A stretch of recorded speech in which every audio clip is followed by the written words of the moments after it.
a todos, boa tarde, nobre deputado João Daniel, que preside essa sessão, legítimo representante dos maiores movimentos sociais que o povo brasileiro construiu, que é o MST. Todo o meu respeito, minha admiração pela força, pela coragem e pela escolha do lado da história que decidiu estar. Em seu nome, eu quero homenagear todo esse movimento. Senhores deputados, senhoras deputadas, funcionários da Casa, os que assistem aqui à TV Câmara, que estão acompanhando esse momento, eu falo como alguém que chegou nessa casa nesse primeiro mandato. Eu, na verdade, sou professora universitária, licenciada, para exercer mandato político, mas eu sou mesmo, como eu digo, eu sou mesmo professora. Estou passando por essa casa no mandato de deputada federal. E eu acho que eu chego nessa casa num momento muito singular da história política brasileira. Embora já tenha passado pelo parlamento, fui com muita honra vereadora de Fortaleza por 2 mandatos, como deputada estadual, depois prefeita da cidade por 8 anos. Chego pela primeira vez ao parlamento brasileiro em nível federal, no momento que o Brasil está muito estranho, no momento que o Brasil está um pouco desconhecido pelos próprios brasileiros, principalmente aqueles brasileiros que se encontraram em determinado momento com esse país de verdade. E eu digo isso por quê?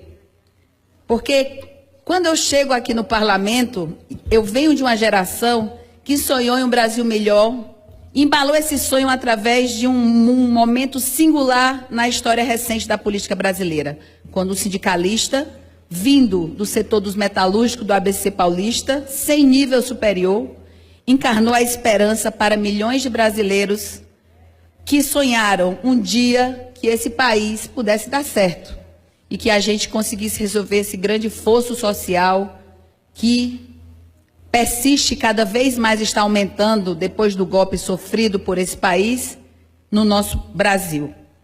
Eu falo isso porque amanhã o Partido dos Trabalhadores vai estar lançando em Contagem, com a presença de intelectuais, de movimentos sociais, de artistas, de filiados do PT de norte a sul desse país, que vão se congregar, se confraternizar no lançamento da pré-candidatura a presidente do nosso companheiro Luiz Inácio Lula da Silva.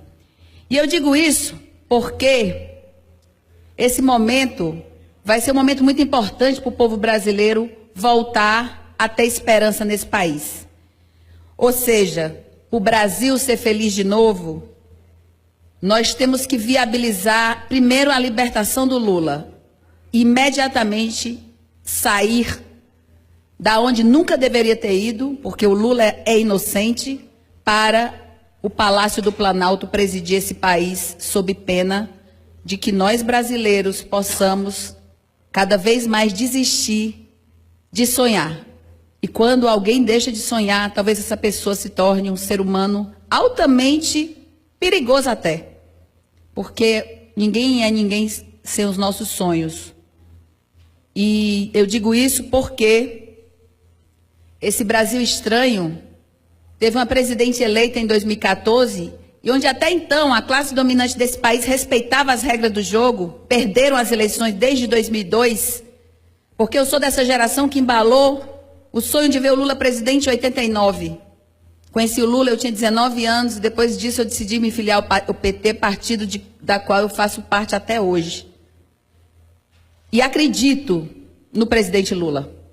Quem conhece o presidente Lula de perto sabe que o Lula é um homem simples, correto, um homem que tem uma sabedoria de vida absolutamente impressionante. Lula não é patrimonialista, Lula não é acumulador de riqueza.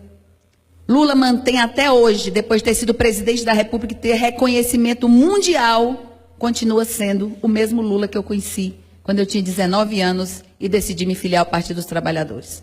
Por isso, o que estão fazendo com Lula é de uma gravidade sem precedente nesse país. Lula saber que uma capacidade de liderança, de sabedoria, de comando, de percepção, de sensibilidade, como ele, como ser humano tem, que é ímpar também, talvez um dos maiores líderes da história do Brasil, mas certamente da história contemporânea, o maior líder popular que esse país já pôde construir, porque o Lula é uma construção de todos nós. Eu lembro também que quando a gente chegou aqui nessa casa e falava da história do golpe, que a gente não acreditava que havia uma ousadia por parte de um parlamento que decidiu porque constituiu uma maioria que não tem nada a ver com a cara do povo e que essa maioria resolveu tirar uma presidente legitimamente eleita. A gente sabia o que estava por trás do golpe, mas a gente não sabia que ele ia tão longe. A gente hoje sabe o motivo do golpe e o que é mais interessante, o povo brasileiro, espero que quem esteja assistindo a TV Câmara agora também reflita sobre isso. O povo brasileiro está entendendo agora que o objetivo do golpe era simplesmente tirar o Lula da jogada para não disputar as eleições de 2018. Porque se você imaginar que o golpe começou em abril de 2016, exatamente abril de 2018, 2 anos depois que começa o golpe, o Lula é preso de forma injusta, sem provas, e o que é mais grave, com uma suspeita muito mais grave, que foi o que nós vimos esta semana aqui nessa casa, onde a Comissão de Direitos Humanos, da qual eu faço parte, convidou o advogado Tacla Duran para poder dar seu depoimento através de videoconferência, porque ele está na Espanha, e um depoimento que a Polícia Federal aqui, o Ministério Público, ninguém teve a coragem de ouvir.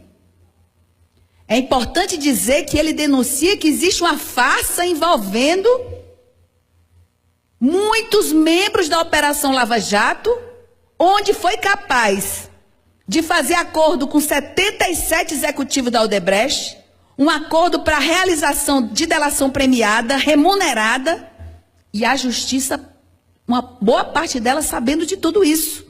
Durante mais de 4 horas, o advogado denunciou um verdadeiro esquema em torno da Operação Lava Jato, envolvendo fraude de documento, comércio de delações, proteções, extorsões, tráfico de influência e seletividade.